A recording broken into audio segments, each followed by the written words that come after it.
د لوی او پاک الله په سپېڅلي نامه د ځلا ټلویزیون قدرمنو لیدونکو سلامونه او نیکې هیلې مې منئ. خدای دې وکړي چې د ژوند شپې او ورځې مو د خوښۍ او خوشحالیو ډکې او په خیر تېرېږي. یو ځل بیا هم د مناظرې خپرونه ده او د خپرونې د بحث موضوع مو ده کورنۍ او ماشوم. OHW یا بشري خیریه موسسه د افغانستان په زیاتو ولایتونو کې په مختلفو فعالیتونو ترسره کوي چې له نیکه مرغه یو له دغه ولایتونو څخه د کونړ ولایت دی. په یاد ولایت کې په 10 ولسوالیو کې بېلابېل خدمات د یونیسف په ملاتړ د ماشوم ساتنې برخه کې ترسره کوي. دغه خپرونه د یونیسف په ملاتړ او د اروپایي اتحادیې په مالي همکارۍ د بشري خیریه موسسې OHW لخوا تاسو ته وړاندې کیږي. د بحث کوربه ظاهر الله ظهیري مو په باس کې سره بېلابېل میلمانه باس ته دعوت شوي دي. هیله د دې وي چې په روانه مناظره کې مونږ ګډونوال هم لرو، له دوی سره به هم پوښتنې کوو او دوی به هم له ګډونوالو خپلې پوښتنې شریکوي. خپرونه خورا مهمه ده، تر پایه وګورئ او د خپرونې نه مو خوند واخلئ. په باس کې را سره ګډونوال دي د OHW د موسسې رواني او ټولنیز چارو مشاور ډاکټر رواشناس ګلالی هلال او سیمهیز خبریال وارث سیرت او مولوي صاحب محمد امین. ټول به په دغه روانه موضوع چې کورنۍ او ماشوم دی په دې به هر اړخیزه غږیږي. پیل د مولوي صاحب محترم څخه کوو. مولوي صاحب کورنۍ او ماشوم په اړه ستاسې د پیل او د اسلام د نظره څه وایي که په دې اړه زموږ درنو لیدونکو ته معلومات ورکوي؟ الحمد لله الذي كفى والسلام على عباده الذين اصطفى. أما بعد، قال الله تبارك وتعالى يوصيكم الله في أولادكم، وقال النبي كريم صلى الله عليه وسلم الولد مجبلة ومبخلة. وقال العلماء فأما الولد فالأصل فيه أنه نعمة موهبة وكرامة. وقال في معجم العربي أن الولد ما دام ناعما ورخصا وطفلا فهو الولد. زما معزز اوریدونکو او لیدونکو خوښ یم چې تاسو سره ګډون کوم او په ډیره یو مهمه موضوع باندې تاسو سره غږیږو. موضوع د ماشوم او د کورنۍ. ډېر ښه. ماشوم وایي څه ته په لومړی کې وویو، نو ما چې کوم څه ولوستل تاسو ته د لغت له مخې ماشوم هغه عاطفه ده، هغه یو نعمت دی او د الله هغه یو تحفه ورکړه ده چې په عزت باندې هغه یو انسان په هغې باندې برخمن کوي. او څو پورې چې ماشوم اخیستونکی جاذب او هغه پرمختلونکی وي، د وړتیاو اغوستونکی وي او تابع وي، دقې ته ماشوم وایي. او همدغه شانتې رسول کریم صلی الله علیه وسلم په دغه په لارښوونو کې چې وګورو چې رسول الله صلی الله علیه وسلم ماشوم ته څونه عاطفه ورکړې وه، څونه مینه ورته ورکړې وه او څنګه یو ماشوم روزلی او څونه هغه ته خویونه هغه ورزده کړي. نو دا به موږ په راتلونکي موضوع کې انشاءالله وڅېړو. د اسلام د نظره که تاسې په دې باندې رڼا واچوئ چې په اسلامي ټولنه کې موږ او تاسې ژوند کوو، اسلام ماشوم ته څه حقوق ورکړي دي او کوم مقام یې ورکړی؟ سره چې اوسنۍ ټولنه کې ماشوم ته په هغه سترګه نه کتل کېږي. که تاسې دغه اړخونه د اسلام له نظره وڅېړئ. بلکل. الله عز وجل فرمایي لکه څنګه چې ما آیت کریمه ولوسته، الله تاسو ته ځانګړی حکم په خپلو بچو کې کوي. یوصیکم الله فی اولادکم. او الله عز وجل فرمایي یا ایها الذین آمنوا قوا انفسکم واهلیکم نارا. ای مؤمنانو د ایمان خاوندانو خپل ځانونه او خپل اهل مو د اور نه وساتئ. په دې کې امام مجاهد رحم الله چې لوی مفسر دی او د عبدالله ابن عباس شاګرد دی، هغه وایي چې د ماشومانو هغه ساتنه د اور نه څنګه ده؟ ادبوهم وعلموهم، ادب وله ورکوئ، تعلیم وله ورکوئ. دا یوه ځانګړې برخه شوله د ماشومانو لپاره په اسلام کې. همدغه رنګې الله عز وجل د ماشوم حقوق بیان کړي دي. که هغه موږ وګورو په صورت بقره کې، په صورت النساء کې او په داسې نورو کې چې الله عز وجل د ماشوم د حقوقو دونه یادونه کړې ده. که یو پلار یې نه وي ولي په هغې مکلف دی، بناء په هغه وخت کې لکه د نکاح په وخت کې چې یو مور کله کېږي، داسې یو مور تاسو په نکاح واخلئ. رسول الله صلی الله علیه وسلم فرمایي تزوجوا الولود الودوده. داسې مور په نکاح واخلئ چې ډېره بچي راوړونکي وي او مینه کوونکي وي. همدغسې کله چې نکاح وشي په انسان باندې دونه مکلفیت او مسؤلیت نه و، خو د نکاح نه وروسته ډېر مسؤلیت ور په غاړه کېږي. بیا چې کله هغه مور امید واخلي د ماشوم د اولې نطفې نه چې مور یې اخیستونکې شوله، د انسان مسؤلیت او مکلفیت په نفقه او په ځانګړې برخه د هغه مور په روزنه کې چې یو ماشوم هغه روزي او پیدا کوي د انسان باندې ور واچولی شو، خاصتا په دې خاوند یا د دې ماشوم په پلار باندې. بیا د هغې نه وروسته چې کله ماشوم وزیږېږي، دا خو د دې کور برخه ده، دا د دې کور یو عضوه ده، خو البته اسلام دې ته ځانګړی ارزښت بیا ورکړی دی چې الله فرمایي چې چې وکسوتهن ورزقهن د دې جامه د دې رزق دا په دې علی المولود د پلار باندې. ښاغلی مولوي صاحب آیا اوسنۍ ټولنې یا تاسو د دې عالم په توګه چې ګورئ په ټولنه کې ګرځئ په کلي کور کې پاڅېږي په جرګو مرکو کې اوسني قشر دغه ماشوم ته څه ورکړي کوم چې حقوق په نامه یادېږي؟ نه زه به داسې یم زموږ افغاني ټولنه او خاصتا بعضې داسې پرتې او لرې علاقې یعنې دونه به ووایم په بعضې فیصدۍ کې 80% به ماشوم د هغه حقوقو نه چې زموږ دین ورکړي دي د هغې نه بې برخې دی یا هغه بعضې داسې علاقې به وي که هغه 80% او په عموما کې 40% پورې خو موږ ټول پکې اخته یو چې هغه مینه او عاطفه او حقوق مو ماشوم ته نه دي ورکړي کوم چې اسلام موږ ته د هغې سپارښتنه کړې ده چې دا ورکړئ او ماشوم داسې ونازوئ داسې عاطفه وله ورکوئ داسې جرأت ورکوئ داسې وړتیا ورکوئ داسې استعدادونه ورکوئ چې ماشوم سبا د یوې ټولنې او د یو چا رهبري وکړي زموږ ماشومان به د دې وړتیا ونه لري او دا ځان له زموږ ستاسو ته په خپل لاس باندې نیلګي دي چې همدغسې مو روزلي دي ولې که هغه څه چې موږ ته اسلام وایي او همدغسې مو ورکړه باور وکړئ دا به لویه رهبري وکړي د هغې به زه یوه نمونه وویم. مهرباني مولوي صاحب. محمد رسول الله صلی الله علیه وسلم چې کله پیدا شو دا یو ماشوم پیدا شو د پلار د مرګ نه 2 میاشتې وروسته پیدا شه او په داسې چې مشران ورونه یې نشته مشران یې خویندې نشته پلار یې نشته یوه مور یې دی مور یې د مدینې ده چې په بل ولایت چې هغه مکه ده هلته واده ده په قریشو کې او هغه ماماګانې د بنو نجارو دي دا څونه یعنې د لرې ټولنې نه شو دلته دا په داسې کورنۍ کې پیدا کېږي او د یو نیکه هغه پرورش ته دا محتاج دی او نیکې پرورش کوي خو دا چې نیکې عبدالمطلب د قریشو مشر و او شمله د قریشو په سر وه په حرم کې به د هغه دپاره ځانګړی ځای جوړېده هغه ځای ته به هېڅوک هم چا نه پرېښود عربو به دې نه ډېر بد فال نیو چې ده په ځای کښېني نو یوه ورځ رسول الله صلی الله ماشوم دی او رامنډې کړلې دا مقه د خپل نیکه په هغه مشري زبانې کېناسته چې کېناسته قریشو په دې باندې رنګونه بد شو ځکه د فال خلاف یې وه او اراده یې وکړه چې دا ماشوم د دغه ځای نه لرې کړي عبدالمطلب ورته وویل زما ان لهذا ولدي شأن زما د دې بچي دپاره به یو لوی شان او کاري په آینده کې او دې نه ښه فال ونیو چې دا په دې مشرۍ کېناستو سبا به زما په ځای باندې همدا د دې مشري کوي دا یوه وړتیا وه دا یوه استعداد و چې رسول الله صلی الله کې پیدا شه او دا جرأت یې د لومړۍ نه واغسته مشرانو وله ورکه خپل نیکه وله ورکه او داسې نور بلکې د ابوطالب په روزنه کې و چې رسول الله ورته غاړې وته او د هغه په کفالت کې شه دا به د ځان سره ډېره مننه مولوي صاحب ډېره زیاته مننه بحث دوام لري نور موضوع ته به هم راګرځو کېدای شي په دې اړخ عام وغږېږو چې دا ورکړل شوي حقوق ولې نه ورکړل کېږي او څه کول پکار چې ماشومانو ته هماغه حقوق ورشي په دې ټولو روانو موضوعاتو باندې د ځلا راډیو څخه تاسې اورېدونکي یاستئ او د ځلا ټلویزیون څخه دغه مناظره ګورئ د خپرونې بل ملبه مو سیمه ییز خبریال وارث سیرت دی که څه هم مولوي صاحب د اسلام د اړخه وغږېدو راځو سیرت صاحب ته چې سیرت صاحب د ټولنیزو علومو او همدارنګه مدني علومو او د لولي او مطالعه کوي دوی نه به واورو په دوی په نظر باندې چې ماشوم چاته ویل کېږي خالق سیرت صاحب ستړي مشئ بحث ته په خیر راغلی ماشوم ستاسې د خپل نظر چاته ویل کېږي سیرت صاحب؟ الحمدلله رب العالمین والصلاة والسلام علی من لا نبی اما بعد فاعوذ بالله من الشیطان الرجیم بسم الله الرحمن الرحیم ظهیر صاحب تاسې ته د ځلا راډیو تلویزیون ټولو اورېدونکو لیدونکو ته او په مناظره کې مولوي صاحب او ښاغلي هلال صاحب ته خدای دې وکړي چې تاسو ټول بخۍ ظهیر صاحب تاسې ډېره ښه پوښتنه وکړه مولوي صاحب محترم د ماشوم په حقوقو په ماشوم باندې وغږېدو د ماشوم لغوي معنا هم کوچنی دی او په اصطلاح کې هر هغه څوک چې دی په دغه عمر کې د خپل ژوند راتلونکی نشي معلومولی خو لیکن په دې وخت کې ماشوم یو قوي رهنما ته اړتیا لري چې دې ماشوم ته باید څنګه روزنه وکړي بلکل دې ته کومه لار وښیي او ماشوم ځکه ماشوم چې کله ماشوم وي د ماشومتوب په دوره کې ما مخکې د کلونو یادونه وکړه چې اوسط ډول باندې په 14 کلنۍ پورې دا ماشوم د ذهن بالکل خالی ده د ذهني کڅوړی بالکل خالی دې ته چې څه ووایي په دې وخت کې دا ذهن یې خالي د هغې ته اچول کېږي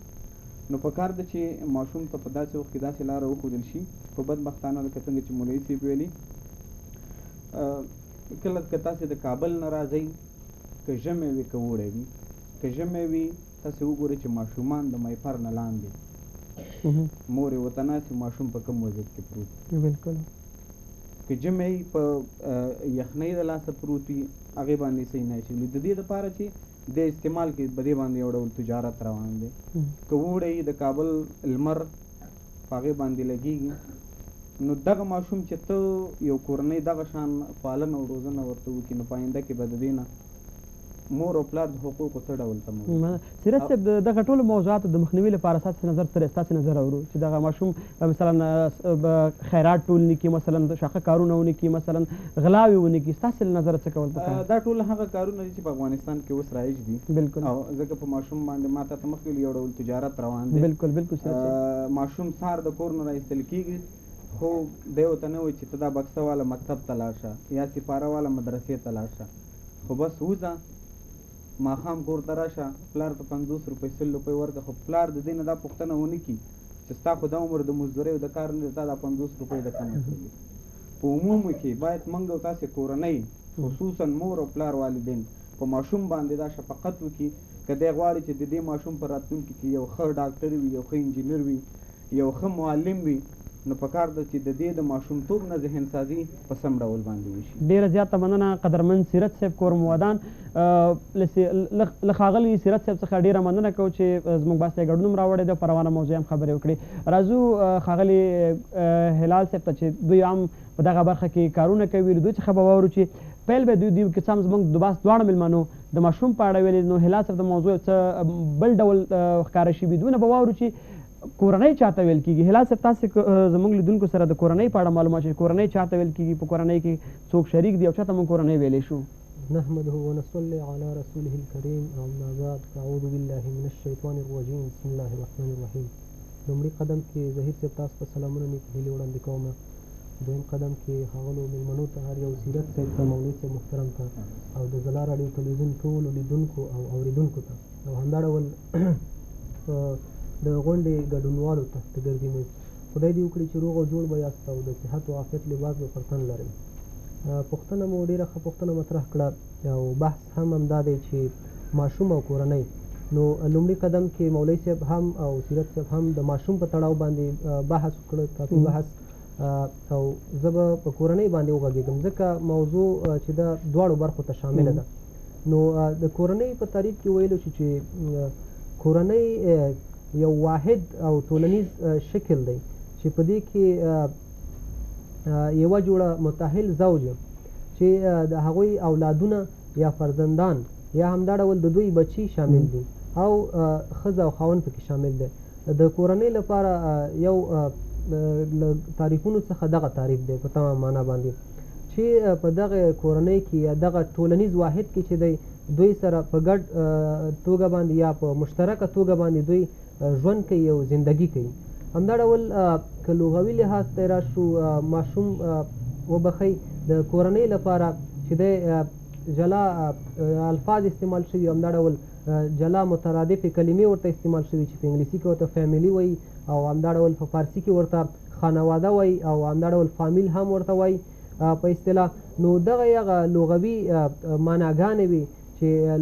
لغتا د دغو معناګانو مترادفې کلمې دي په تمام معنا باندې چې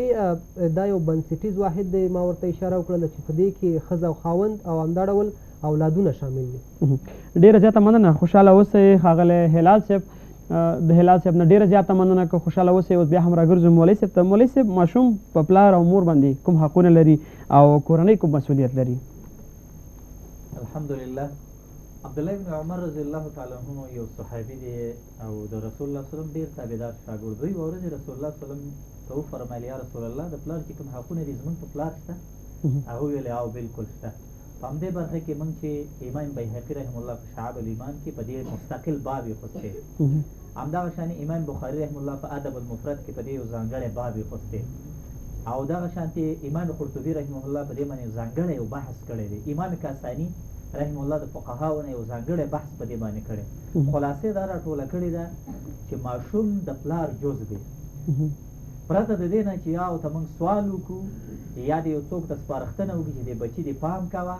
بلکې دا د ده یو جز او عضو او اندام دی لکه څنګه چې په خپل اندام پام کوي د هر خطر نه ساتي او وره لورینه ورباندې کوي همدغه شان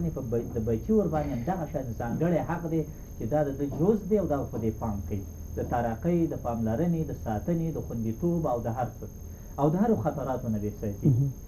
د هغې حقوقو نه چې په پلار یې شته لومړی د لومړی نه دا ده چې داسې یوه ښځه چې دا د ده لپاره ښایسته بچی وزېږوي ځکه مور لومړنۍ معلمه ده جابر رضی الله تعالی عنه ته پلار په یو روایت 6 خویندې پرېښې وي او په بل روایت یې ورته یا 9 پرېښې وي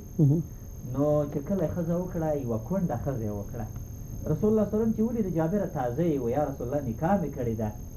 نو بیا یې ورته ویلې وایي ځوانه دې کړې که دې کونډه یا رسول الله کونډه مې کړې وایي ولې دې ځوانه نه کوله ستا تنکې عمر دی زلمی یا رسول الله پلار مې راته خویندې پرېښې وي او زما دونه خویندې که زه داسې ماشومه وکړمه چې زما سره برابرې نو د هغې عقل او فکر به کمی تربیه زما د خویندو ته به بیا عقل او تربیت څوک وروښي نو ما په دې وجه مشره وکړله ته ګوره دلته خپل خواهشات د یو ماشوم دپاره قرباني کول چې دا ښه وروزي همدغه رنګې داسې نور د مثال په طور ډېر مثالونه شته ښه مور ځکه دا لومړنۍ معلمه ده چې بچی روزي او د بچي ته عادات ورکوي او ډېر خصلتونه وراثتا هغه ته انتقالېږي په شیدو کې او په هر څه کې دوهم د هغې نه چې په پلار باندې دی د هغې غذا ده لکه څنګه چې په مور باندې شیدې حق دی همدغسې پلار باندې هم حق دی هغه جامه خوراک سرپناه او دا او دا د الله نبي صلی الله علیه وسلم فرمایي هغه څوک چې د نکاح وس لري نکاح دې وکړي مشقت د نکاح چې هغه مشقت د نکاحونه دا دي د سرپناه د جامې د خوراک او د دې که د دې وړتیا نه یو د مهر نو بیا دې دا آخر پورې صبر وکړي روجې دې ونیسي چې الله له غنا او مالداري ورکړي نو دې باندې به صبر کوي دوهم حق هغه دا دی کله چې ماشوم پیدا شي په 9 ورځې سر وخرول شي نوم پکې وښودلی شي او سنت شي ځکه دا تنکیه وخت دی په دې کې ډېر زر روغېږي او بیا هغې باندې که دا نارینه ماشومي 2 مالونه دا حلال شي او که جنۍ وه نو یو ځکه 2 جنکۍ د یو نارینه حقوق اخلي نام په همدغه باندې د هغې نه وروسته نبي کریم صلی الله علیه وسلم فرمایي ماشومان په منځه باندې ودروئ ورته یې زده کوي کله چې دی د 7 کلونو وي او دغه شان په 10 باندې په هغوی ته ادب ورکوئ چې کله نه کوو او په 10 کلنۍ کې د بسترو له جدا کوي همدغه شان دي زمونږ صحابه کرام چې بیا موږ واورو او هغوی اولادونو ته څونه تربیت ورکړی دی څونه مینه کړې همدغه حقوق یې ورکړي دا نو بیا ډېر زیات دي صالح فرمایي دا د امام احمد بن حنبل رحمه الله زوی دی د 4 امامانو نه یو دی هغه وایي زه به مې خپل پلار چې کله یو متقي سره به کې ودرېده یو عالم سره به شاته به څنګ کې ودرولې وم دې دپاره ما مې د خپل پلار دا معلومه کړه چې زما پلار دا غواړي چې د نیک سړي سره د ده ملاقات دی او دا چې کمې خبرې اترې اړه مرکه کوي چې دا زه واورم او زده یې کړمه په همدې خاطر باندې پلار باندې دا حقوق دي هغه څه چې ده ته ښه ښکاري د ده سره مینه ده د ده دپاره د نفي دي دا په خپل بچي باندې وپېرزوي او دا دته انتقال کړي او دا په دغې جوماتونو ته ځان سره بوځي ښایسته علمونو ځایونو ته یې بوځي مکتبونو ته یې بوځي مدرسو ته یې بوځي دا په پلار باندې لومړنی حق دی نبی کریم صلی الله علیه وسلم فرمایي وتعاونوا اولادکم تاسو خپل بچو سره همکاري وکئ په څه باندې اوسه وکئ علی البر په نیکۍ باندې وکئ او غټه نیکي دا ده چې سړی د بچي ته ښایسته ادب ورښیي یو حدیث ضعیفه کې راغلی ترمذي شریف روایت دی یو پلار بهترینه تحفه هغه زوی ته نه ده ورکړې من حسن الادب د ښایسته ادب نه دا ورته د هر څه نه بهتره ده که پلار غواړي چې سبا د زوی د ده په ګټه شي نو هغه زوی به د ده په ګټه چې ښې روزلی ښې تربیت کړی او ښه عالم یې جوړ کړی او سبا دا نیک اعمال کوي نو دا به د پلار ته وررسېږي ځکه نبي کریم صلی الله علیه وسلم فرمایي هر څوک چې وفات شي د ده ټول عملونه قطع شو په مرګ نه کېږي مګر 3 کارونه یا یې صدقه جاریه کړې عام المنفعه کارونه کول خیریه دوهم هغه دا د ولد صالح یدعو له داسې بچی دی چې د ده په نیکیو او دعاګانو کې هغه پلار ته رسېږي بلکل او دریم هغه علم ينتفع به داسې علم یې خور کړی نشر کړی دی چې هغه ته رسېږي او نور خلک هغه تعقیبوي نو دا په پلار باندې ځانګړي حقوق دي د هغې نه وروسته بې نکاح ده چې دا پلار به دې بچي ته ښه ځای کې نکاح کوي همدغه شانتې بیا په بچي باندې دې نه وروسته د پلار حقوق راځي ځکه دې نه وروسته چې زوی د نکاح شو د واده شو دا به ځوان شوی بیا پلار بوډا کېږي نو بیا د پلار حقوق په بچي باندې راځي نو همدا حالت دی که یو څوک په خپلو بچو باندې پیرزویونه کوي او زه به هغې کې یو ځانګړې دغه دا یاده کړمه کله موږ افسوس هم وکړو الله عز وجل په خپل کتاب کې دې ته اشاره کړې ده که چېرته مؤمنان خلک په خپلو بچو باندې یېرېږي د ځان نه وروسته نو فلیتقوا الله د الله نه دې ویرېږي رب هم چې د دوی رب دی چې د بل چا په بچو ظلم زیاتی نه کوي د بل چا اموال نه خوري ځکه خپلو باره کې بیا داسې هېرېږي. نو موږ دا یو زما پیشنهاد او غوښتنه هم دا ده چې زمونږ هېوادوال د الله دپاره د الله نه د یېره وکړي او دوهم په خپل ماشوم باندې د پیرزو وکړي چې دا ماشوم سبا د ټولنې د خیر دپاره د پلار د خیر دپاره وروزل شي، تربیت شي او رالوی شي. او هغه په دې باندې چې ډېر کارونه دا د خپل بچي د له امله نه کوي، ځکه دا د خپل بچي پل او لاره ده. هر هغه عمل چې دا وکړه دا به ضرور د ده زوی کوي، د ده بچی به یې کوي. نو که ده ښه عمل وکړو نو همغه زوی تعقیبوي. نو زما سوال دا دی، غوښتنه مې ده چې نشې، غلط کارونه، هغه څه چې هغه اخلاقي جرمونه دي، جنایتونه دي، د بل چا حقوق طلب کول دي، دا د ماشومانو په مخ کې ونشي. ډېره زیاته مننه ښاغلی امین صاحب. واقعا چې هغه ټکو ته اشاره وکړه چې زموږ درنو لیدونکو او درنو اورېدونکو لپاره به ډېر زیات مهم وي، ځکه مولوي صاحب په هغه اړخونو وغږېده چې اوسنۍ معاشره ورسره لاس او ګرېوان. ډېره زیاته مننه ښاغلی امین صاحب، خدای مو آباد او ښاد لره. راځو ښاغلی سیرت صاحب ته. ښاغلی سیرت صاحب، څنګه کولی شو یو ماشوم ښه وروزو؟ تاسې په دې اړه څه وایئ چې تر څو داسې ماشوم موږ ټولنې ته وړاندې کړو چې باتربیه وي، زده کړې کړي وي او د دې ټولنې لپاره درد دوا شي؟ سیرت صاحب مهرباني. ډېره زیاته مننه. زهیر صاحب، مولوي صاحب ډېرې ښې خبرې وکړي. نبي علیه السلام چې به وایي کله لمونځ کوو نو حسن او حسین رضی الله عنه به چې اصله د دوی په اوږې باندې به سورې دغه سره به یې وینې کوي. لمونځ د الله تعالی هغه حکم دی مولوي صاحب ناست دی چې په هېڅ وخت کې پرېښودل نشته دی. بلکل په هر رقم حالاتو کې وي، که په هوا وي مونځ به کوې، که شل وي مونځ به کوې، که په کښتۍ کې وي. وخت کې په دومره مهم حکم کې حسن او حسین رضی الله عنه راځي د نبي علیه السلام سره ټوک کوي، خو نبي علیه السلام یې د ځانه نه منې کوي او وینا هم دا ده چې تاسې ماشومان د ځانه مه شړئ، د دې لپاره چې دی د دې نه زده کړه وکړي، درس واخلي. نو دا ماشوم چې دی دا د یو ګل مثال لري. ما یو کتاب په توګه کې لیکلي وو چې د یو ملک لپاره اقتصاد پیسه دومره مهمه نه ده لکه یو ښه ماشوم او یو ښه ځوان. بلکل. ځکه که ته یو ماشوم داسې وروزي چې دی د تر فاکولټۍ زده کړې وکړي نو دا ښکاره خبره ده چې یو لویه سرمایه ده. بلکل. دا د دې هېواد سرنوشت همدغه ماشوم په لاس کې اخلي، خو دی به پکې شرط وي. تاسو وګورئ په تېر نظام کې دلته یو ځای و د ماشومانو مابس به یې ورکوي. مولي صاحب شاید د دې نه خبرې د ماشومانو مابس څه معنا، خو د دې نه معلومیږي چې دلته د ماشوم تربیه ښه نه وه شوې، خو خوشبختانه چې هغه اوس وتړل شو. په هغې وخت کې به پکې چې ورغلې نو کم تر کمه 15 ماشومان به ولې بې غلا کړي، بې چرس کړي دي، بې سګرټ کړي دي. بلکل. خو ولې هغه کارونه اوس تر ډېره ختم شوي او نو خدای دې وکړي چې دغه ګراف 0 ته راورسېږي او زموږ ماشومان په داسې ډول باندې وروزل شي چې په راتلونکي کې دا ماشومان چې دلته ناست دي دا ماشومان نه دي، دا د دې هېواد یوه لویه سرمایه او شتمني ده. ډېر ښه. خو په هغه صورت کې چې روزلې په صحیح طریقه او په اسلامي نظام سره وشي. ډېره زیاته مننه ښاغلی وارث سیرت صاحب چې تاسې هم دغې موضوع په تړاو وغږېدلې. اوس هم راګرځو ښاغلي ګلالي هلال صاحب ته. هلال صاحب که تاسې راته ووایئ چې کورنۍ اساسي موخه څه ده؟ ډېره زیاته مننه زهید صاحب. که وګورو کورنۍ موخې ډېرې دي او مختلف شکلونه د کورنیو دي چې انشاءالله وروسته به دې برخې ته مې اشاره وکړو. اساسي او هغه مهم پوینټونه په دغه برخه کې چې دي هغه لومړی به اشاره زه ورته وکړم د نسل دوام. د کورنۍ یو اساسي موخه یا هدف دا دی چې نسل دوامداره پاتې شي. اساسي هدف او موخه یې دا دی. بل چې دی سالمه ټولنه. سالمه ټولنه دا د خوشبختۍ او د نیکبختۍ یو راز دی. که چیرې مثلا کورنۍ موخو ته وګورو یا اهدافو ته وګورو نو لومړی پکې د نسل دوام شو، دویم پکې د سالمې ټولنې ایجاد شو. که چیرې مثلا یوه سالمه ټولنه ایجاده شي په تمام معنا د هغې ټولنې وګړي به ډېر خوشبختۍ سره مخ وي، ځکه په هغې ټولنه کې بیا کولی شي چې خپل ځان ته په هر اړخیز ډول باندې پرمختګ او رشد ورکړي. بل چې دی روزنیز چاپېریال منځته راوړل. د کورنۍ یو اساسي او مهمه موخه دا ده چې روزنیز چاپېریال منځته راشي. بل چې دی ایماني او عقیدوي برخه ساتل. که چیرې مثلا مونږ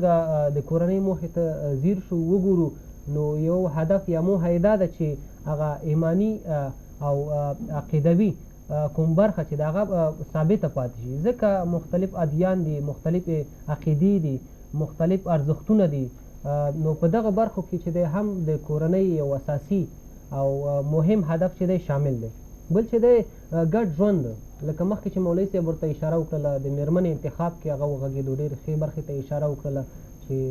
یو سالمې کورنۍ لپاره چې مثلا موږ کورنۍ جوړوو لومړیتوب باید چې سالمې میرمنې ته ورکړو چې هغه مثلا بچي راوړونکي وي همدا ډول له ښې کورنۍ څخه وي همدا ډول د رواني اړخه له فزیکي اړخه همدا ډول له عاطفي اړخه ډېره یعنې تکامل حد ته رسېدلي اوسي نو کله چې موږ ګډ ژوند جوړوو د کورنۍ یوه موخه دا ده چې د ګډ ژوند یو معیار ځان ته ټاکو چې هغه موخه کېدلی شي بل چې دی لومړنیو اړتیاوو ته رسیدګي کول نو طبعا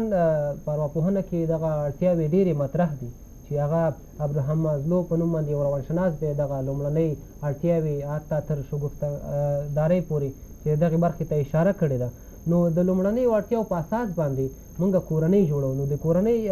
اخرنی او وروستی هدف چې زه ورته یا موخه چې زه ورته اشاره کوم هغه د لومړنیو اړتیاو تامین او ذمهوارداري د هغې اخیستل نو دغه د کورنۍ موخې او اهداف دي ډېره زیاته مننه خوشحاله اوسئ کور مودان ښاغلی هلال صاحب درنو لیدونکو بیا هم راګرځو مولوي صاحب ته مولوي صاحب محترم ماشوم ته کومه عاطفه ورکړو بسم الله الرحمن الرحیم خوشحاله شوم ډېره پر ځای پوښتنه ده لومړی کې به موږ د خپل دین د اړخ نه هغه عاطفه باندې وغږېږو چې هغه مینه ده محبت دی عاطفه ده چې ماشوم ته یې ورکړو موږ که دلته وګورو اسلام ته الحمدلله په ډېره پوره پیمانه باندې دا عاطفه ورکړې ده ماشوم اسلام کې د بعضې هغه کارونو نه دا وړاندې او جلا ساتلی دی ځکه د ده عقل تکامل ته نه دی رسېدلی عقل یې نیمګړی دی په دې وجه باندې بعضې امور او کارونه یې د ده نه لرې کړي دي لکه مثال په طور تر 7 کلنۍ پورې په ده باندې د مونځ پابندي نشته چې د 7 کالو شو په ده مونځ باندې ولي او په 10 کلنۍ کې د ده نه د دې فرضیت تپوس به کېږي که به کې اخوا ناغېړۍ کولې پلار به ده ادبا د ځان سره په دې کې ملګری کوي دوهم دا د هغه جنایتونه چې دا لا د عمر په سن کې او د عمر په دغه کلونو کې د طفولیت یا د ماشومتوب مرحله ده په دې کې د ده جنایتونه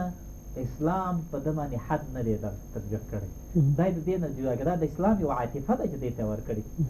یو بله یو فقهي مسله ده د هغه هم د دیني عاطفې نه ده چې دونه مینه او عاطفه یو ماشوم ته اسلام ورکړي ده چې کل مولود یولد علی الفطره فابواه یحودان او ینصران او مجسان رسول الله فرمایي ماشوم مؤمن او مسلمان پیدا کیږي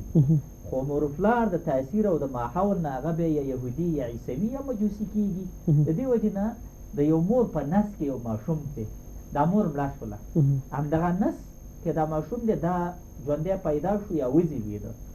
یا راووت په دغه پیښه کې داسې یو حالت راغی دې ماشوم څه وکړو اسلام دا عاطفه ورکړې ده شیخ الاسلام ابن تیمیه رحمه الله مجموعة الفتاوا کې او داسې نورو دا اخیستي دي چې دا ماشوم په فطرت باندې دی دا به د یهودیانو په د مور پلار کې یهودانو هغه به هغې کې ښخېږي اما دا ماشوم به د مسلمانانو په هدیره کې ښخوي دا د اسلام یوه عاطفه ده چې ورکړې ده بلکل بلکل ډېره ژوره ده همدغه شانتي د بلې عاطفې ته تاسو وګورئ د عربو دود دا و چې هغو به دا ویلې هر هغه څوک چې پاس پرېدلی نه شي میدان ټینګولی نه شي توره نیولی نه شي هغې ته موږ میراث کې حق نه ورکوو ماشوم یې د بې برخې کړی و ښځه یې د بې برخې کړی و او ماشومان یې د بې برخې کړي و اسلام هغو ته حق ورکړ د دغه مستضعفینو کمزورو حقوق په صورت نساء کې الله عز وجل بیان کړل چې حتی یتیمانان که هم یې بې سرپرسته ماشوم هغوی ته هم خپل ورکوي تر هغې پورې چې دی خپلې مرحلې د ځوانۍ ته ورسېږي که چېرته داسې یو ماشوم وي چې هغه هېڅ ګټه نفم نه پېژني او بې سرپرسته دی هغې له بیا خپل مال مه ورکوه تر هغې پورې چې دا ځوانۍ ته ورسېږي او د عقل تکامل ته ورسېږي دا د اسلام ژورې عاطفې چې که دې ته وګورو دا یو دین هم نه دي ورکړي همدغه شانتي رسول الله صلی الله علیه وسلم فرمایي تاسو د دوی نه هغه لخته موجې ته اوچتوئ د ادب نه خو که دا ادب هم ورکې دا به داسې ادب غیر مضر چې هغه به ضررناک نه وي ایاکم والوجهه حدیث کې راځي په مخ به یې نه وي په سر به یې نه وي ځکه دا نازکه زیان دي دا موږ ته اسلام د ماشومانو په حقله دا راکړي بیا هم وګورو چې رسول الله څونه عاطفه ورکړې لکه تاسو دا تپوس وکړو چې دین کې څونه عاطفه ورکړه دین د اړخ نه رسول الله پرته دی نه چې خپل ماشوم یې دی یا د مسلمانانو دی دا یو ډېره عجیبه ده یو حدیث کې راځي یو یهودي راغی د خیبره ګوري چې رسول الله باندې امتحان کې دا واقعي نبي او پیغمبر دی نو زما درې پوښتنې دي چې دا ما ته جواب شي نو زه به په د ایمان راوړم ما ته معلوم چې حق پیغمبر دی یو دا ما لې راوړو چې دا ما زکات راوړی دی ځکه هغو ته په تورات کې معلوم و چې نبي سلم اخرنی نبي د زکات به نه اخلي ویل چې موږ خو د انبیاو ډله یو او موږ باندې زکات حرام دی نه اخلو نو دې سړي مال دې خوا که ویلې چې یو خو مې بې مې ته د یوې خبرې جواب نه وشو نور مال یې ځان سره راوړی ویلې د الله نبي دا مې تحفه راوړې ده او وایي تحفې مونږ ته جایز ویلې دویمه پوښتنه مې وشوله وایي درېیمه پوښتنه دا به څنګه شي رسول الله صاحب مشوره وکړه دا به زه ګورم د آخر نبي په ولو منځ کې یو مهر نبوت که ته ما ته دا وښې د الله نبي صلی وسلم دغه واغستله دا سوال غوښتنه او لمن یې جګه کړه د شانه او ویې ګوره د هغه په ولو په منځ کې دغه مهر نبوت و دا پسته غوښه وه د زر کې د وی پټانې یا د یو خورتۍ دغه بټنه چې د دغه اندازه به نه پسته غوښه وه نو دی وکتل د هغه جوابونه وشو خو اما د هغه څه یو وړوکی زوی و ماشوم او دا راغی او د رسول الله په دغه پسته غوښه د مهر نبوت چې د ولو منځ کې په دې لوبې کولې نو دا یهودي راپاڅېد د خپل زوی ته په غوسه شو چې مه کوه رسول الله ورته ویل ما دا ماشومان دي دې باندې به غرض نه لرم دا د اسلام یو ښکلې عاطفه وه رسول الله صلی الله له حسن حسین رسول الله د جمعې په خطبه دی د دې عاطفې ته ور د هغه ځای نه راکته شو او دا دواړه یې غېږ کې واغېستل داسې یو بل صحابي راغی رسول الله صلی الله علیه وسلم د خپلو لمسونه ښکلې کړه موږ او تاسو ته چپه وایو دا چې دې واغېسته مینې ورسره وکړه نو هغه صحابي ویل یا رسول الله ته هم خپل بچي ښکلې وایي ولې تاسو یې نه ښکلې زما خو لستې ما کله دې ښکل کړي رسول الله صلی الله علیه وسلم هغې ته ویل هغه انسان دپاره به زه څه دغه وکړم چې الله د هغه د زړه نه رحمت شفاعت دا خو د الله رحم دی چې ستا په زړه کې اچولی د ماشومانو څه عاطفه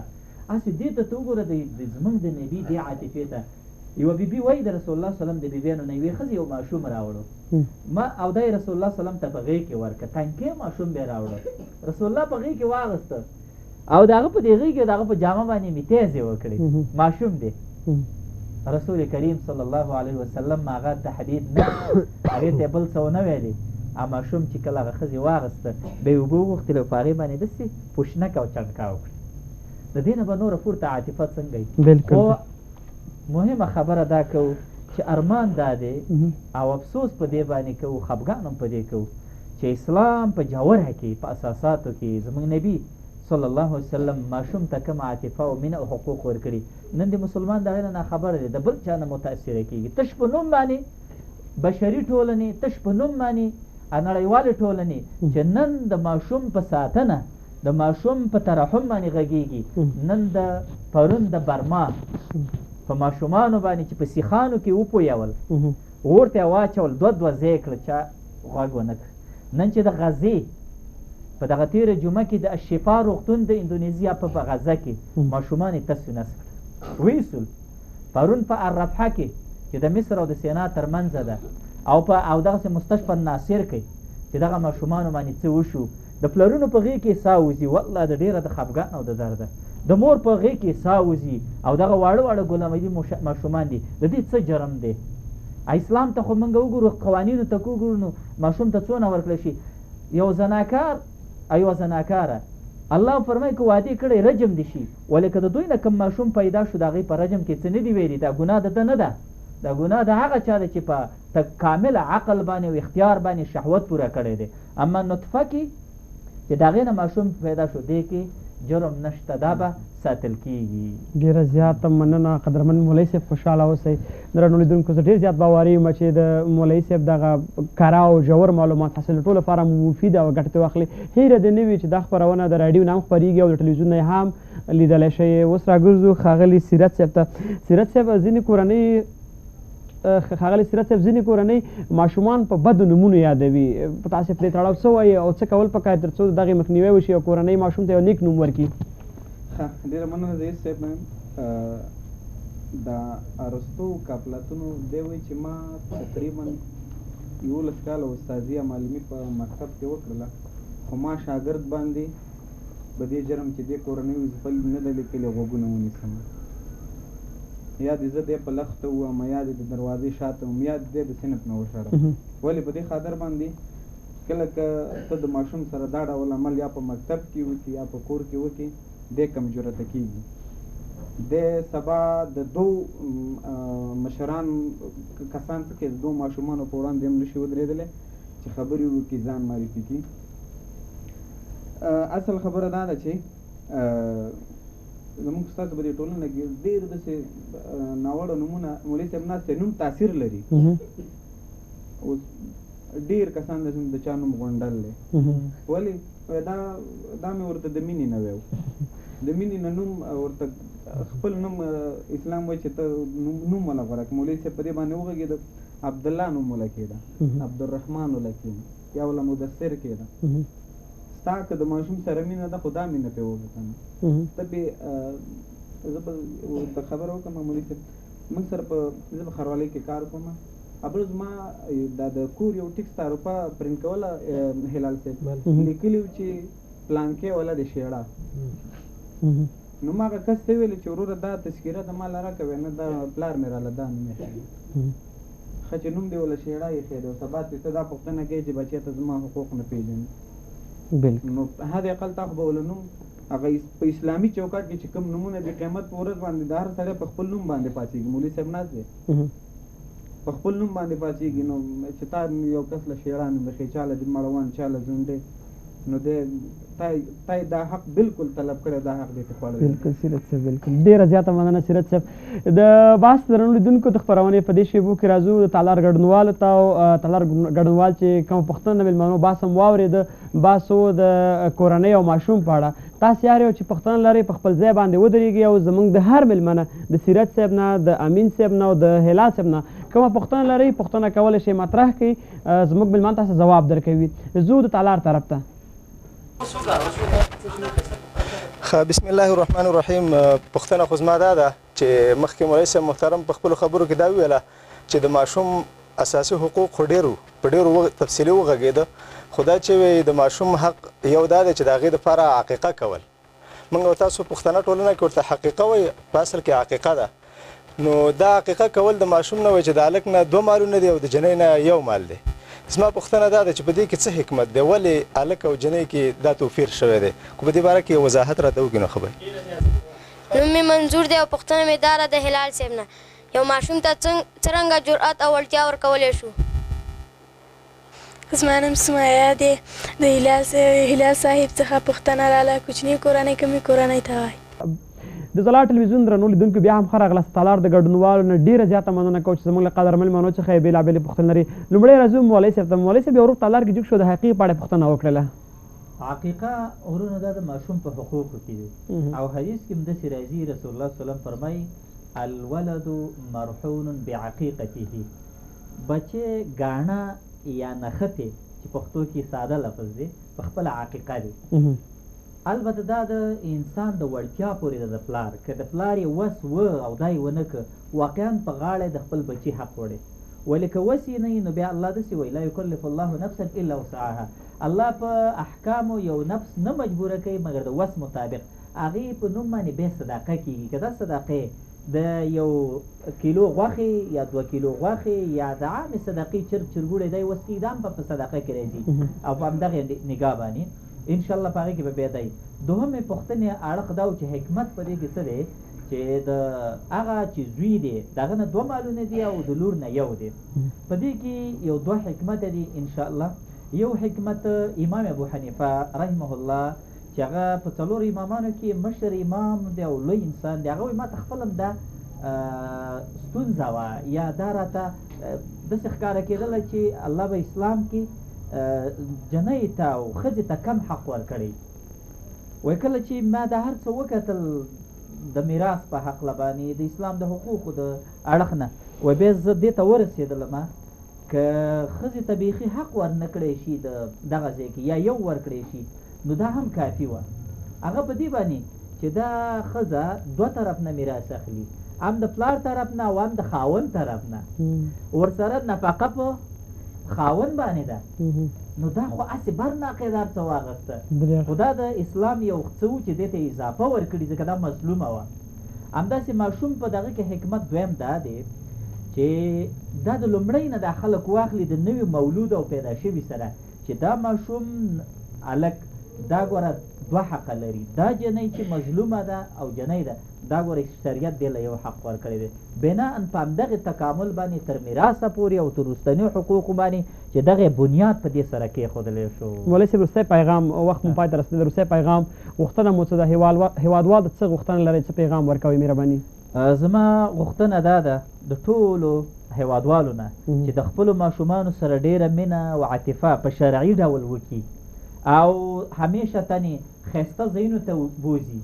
او همیشه تن کوشش دا وکړي چې خپل ماشومان حرامو پسې ونه لیږي، ځکه دا د ده زده کړه ده. که دا روپۍ ورکوي 10 روپۍ والا ماله نسوار راوړه سیرګټ، تا په خپل لاس باندې خپل بچی نسواري او سیرګټي کړه، دا مه کوه. سوال درته کوم. دوهم سوال مې دا دی چې او دا پیغام د سره به هم زما هېوادوال واخلي چې ډېر کرتې کوشش وکړه د خپل ماشوم د ساتنې او د تربیې په خاطر باندې ناوړه اعمال، غیر اخلاقي کارونه، که د موبایل په کتنه وي، که د نورو شیان وي، هغه د خپل ماشوم تر مخه مه کوه، ځکه دا ستا عملا روزنه به چې هغه ته دې ورکړې. ډېره زیاته مننه قدرمن مولوي صاحب. راځو ښاغلی وارث سیرت صاحب سیمه څخه خبریال دی. سیرت صاحب وروستی پیغام مو څه دی؟ ورور تاور کې پوښتنه کړې وه چې دغه د عمر په لحاظ باندې چاته مو ماشوم ویلی شوی؟ ډېره زیاته مننه دا چې وروستۍ شېبې د ورور پوښتنه کړې وه چې دا عمر چا ټاکلی دی. اسلام کې خو وایي چې کله وکلن شو دی په مانځه باندې ودروه. دا د روشناسي یو کتاب د هغې کې لیکلي وو چې د اوسط ډول 14 کلنۍ دې پورې ښودلي وي چې دا داسې عمر دی چې د خپل ژوند راتلونکی په دې کې دا نشي سمولی تر 14 کلنۍ. ولې ته ځینې کتابونو کې مولوي صاحب خبره وکړه 14 کلنۍ هم ښودلی دی، خو کله که د دې نه اوړي نو دی بیا کولی شي چې سوچ وکړي زه راتلونکی خپل څنګه جوړ کړم، د ځان لپاره څه انتخاب وکړم، کوم هدف وټاکم، په کومه لاره او په کومه طریقه دغه هدف ته ځان ورسوم. او پیغام به مې دا وي چې هغه څه چې قرآن او حدیث وایي نو باید موږ خپل ماشومان په هماغه کې وروزو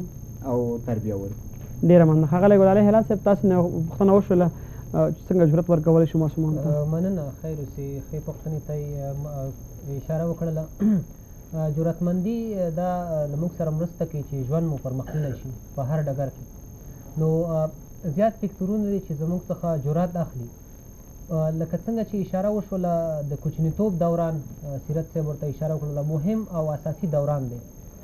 روانشناسي وایي تاسو د 3 کلنۍ څخه تر 15 کلنۍ پورې دغه عمر باندې ښه فوکس وکړئ، کار وکړئ. والدینو ته دغه پیغام دی. تاسو به وګورئ دغه پاتې عمر ټول د همدغې عمر څخه جوړېږي. که په دغه عمر کې تاسو خپل ماشوم ته توجه وکړله، هغه مو باجرأته رالوی کړ، نو پاتې عمر به هم ډېر ښه وي. جرأتمندي مختلف لاملونه لري، لکه ماشوم په رټل، وهل، هغه نه هڅول، په یو عادي کار باندې مثلا هغه دغه تهدیدول، رټنه ورکول. د دې پر ځای باید چې هڅونه ورکړو، هڅونه، تشویق، مختلفې هڅونې دي. د مثال په ډول هغه تا ته راځي یو عادي ګل رسم کړی دی، ته ورته وایې لرې شه چې زه ستړی یم، یا مثلا مور یې ورته وایي لرې شه چې زه دیګی کوم، بس زما مزاحمت مه کوه ماته. نو ته د دې په ځای ورته ووایه چې شابس که هغه ګل یا مثلا که هغه یو کار یې داسې نیمګړی هم کړی اوسي، ته ورته وایې تکمیل کار دې کړی، ماشاءالله ډېر ښه ګل دې رسم کړی، ډېر ښه مثلا هغه کاردستي دې جوړ کړی دی. که دغسې هڅونه او تشویق واوسي نو ماشوم باجرأته رالویږي. همدا ډول غونډو ته یې ځان سره بوځو. د دې تر څنګ کاري ماحول ته ما په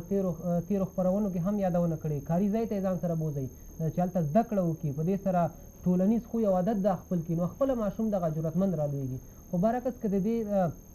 برعکس کړنې هم ترسره کړي نو تاسو ماشوم بیا جرأتمند نه رالویږي. بله پوښتنه مطرح شوه چې خورکۍ پوښتنه وکړله چې کوچنۍ کورنۍ کومې کورنۍ ته وایي؟ کوچنۍ کورنۍ د مختلفو علومو له لحاظه عالمانو ته دغه تعریفونه ورته ورکړي دي، خو د روانشناسۍ له نګاه نه کوچنۍ کورنۍ هغې کورنۍ ته وایي چې ښځه او خاوند پکې وي او د هغوی اولادونه واوسي. خپرونې وخت کم دی، که نه د کورنۍ په ډولونو باندې هم غږېدو چې هغه لویه کورنۍ څه ته وایي، متوسطه کورنۍ کومه کورنۍ ده. نو دغه پوښتنې وي چې 2 پوښتنې مطرح شو